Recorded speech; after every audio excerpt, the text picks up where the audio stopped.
Inter అయిపోయిన తర్వాత degree choose చేసుకునే స్టూడెంట్స్ ఎవరైతే ఉన్నారో వాళ్ళకి కొంతమంది ఒక కన్ఫ్యూజన్ స్టేట్లో ఉన్నారు. ఏం తీసుకోవాలి ఇంటర్ అయిన తర్వాత, ఏ కోర్స్ తీసుకుంటే ఎలాంటి కెరీర్ ఉంటుంది, ఒక బ్రైట్ ఫ్యూచర్ కావాలి అంటే ఏ కోర్స్ తీసుకోవాలంటే మీరు ఏం చెప్తారు స్టూడెంట్స్కి?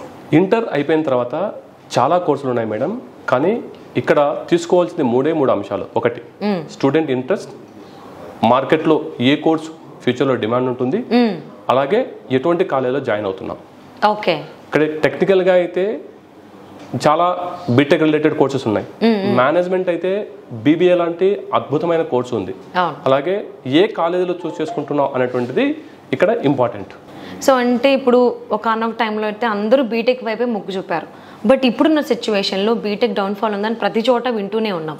బట్ అలాంటి ఇబ్బందులు లేకుండా కెరీర్లో ఒడిదుడుకులు అనేవి ఎక్కడైనా కామన్, అవి కూడా తట్టుకుని ఉండగలిగేటువంటిది ఏదైనా కోర్స్ ఉందా డిగ్రీలో?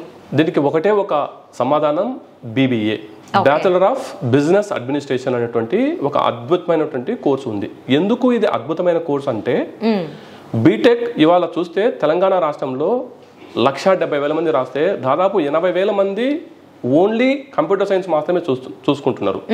ఓన్లీ 10% ఆఫ్ ద స్టూడెంట్స్ మాత్రమే మిగిలిన రంగాల వైపు వెళ్తున్నారు. కానీ ఎండ్ ఆఫ్ ద డే ఎవరైనా సరే చివరికి మేనేజ్మెంట్ వైపే రావాల్సి ఉంటుంది. సో అలాంటిది బీబీఏలో వారి యొక్క 3 సంవత్సరాలు అద్భుతంగా వాళ్ళు నేర్చుకుని తర్వాత ఎంబీఏ ఒక మంచి ఐఐఎం లాంటి కాలేజీలో జాయిన్ అయితే వారి యొక్క ఫ్యూచర్ చాలా బాగుంటుంది మేడం.